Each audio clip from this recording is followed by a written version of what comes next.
Assalamu alaikum warahmatullahi wabarakatuh. Karibu katika video yetu ya kwanza kutoka katika series yetu mpya inayojulikana kwa jina ALU series. ALU series ni kifupisho cha Ask It, Learn It and Use It. Na hapa ndipo sehemu pekee ambapo wewe, mimi na watu wote ulimwengu mzima wanaweza kuuliza swali, kujifunza kitu kipya na kukitumia. Qur'ani inatuelekeza waulizeni wanaojua ikiwa nyinyi hamjui. Na leo tuna swali pia tunataka tuliulizie.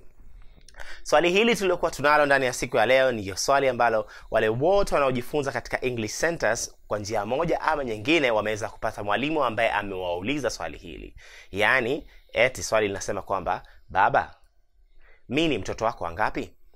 Swali kama hili unaweza kukuta walimu wa English Centers tofauti wanapenda sana kulitumia kwenye sehemu ya talking. Yani wanaweza kukwambia kwamba convert this sentence into English. Convert this sentence into English. Baba, mimi ni mtoto wako wangapi? Na wewe unatakiwa utoe jawabu.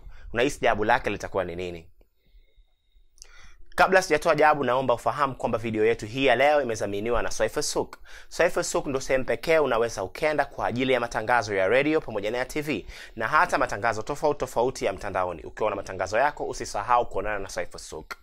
Na kwa mawasiliano zaidi unaweza kuwasiliana na Swali kupitia namba zifuatazo: 0714 24 95 14. Hizi ndio namba unaweza kuwasiliana na Swali na unaweza kuongea naye na akakushauri kuhusiana na matangazo. Wacha tuendelee kumaliza video yetu na kutoa jawabu.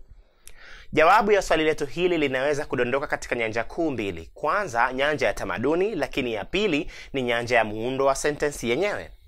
Kwa nyanja ya utamaduni, naomba niseme ya kwamba wazungu hawana tamaduni kama ya kwetu kuulizana baba, mimi ni mtoto wangapi. Kwa hiyo kutafakari sentence kama hii katika lugha ya Kiingereza na kupata usahihi wake itakuwa ni vigumu sana.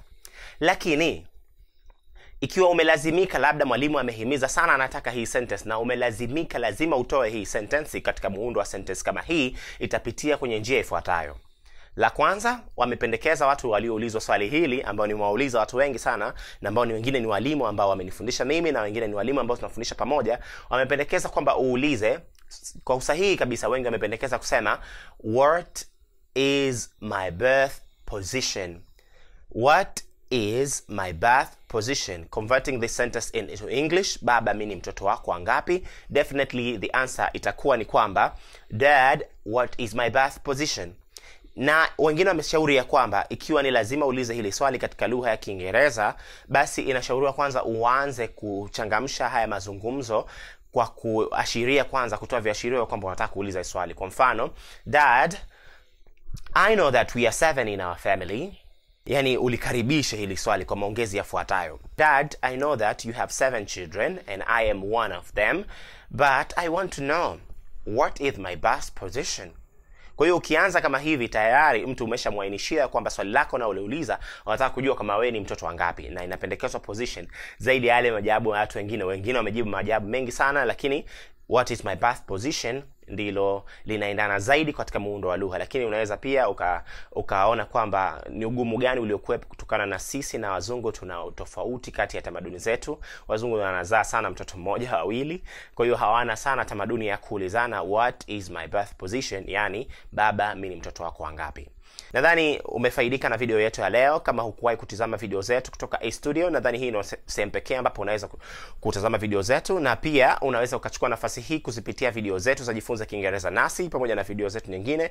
Na usisahau kucomment, kulike pamoja na kushare, na usisahau pia kusubscribe katika channel yetu ya A Studio. Na hapa ndio mwisho wa video yetu hii.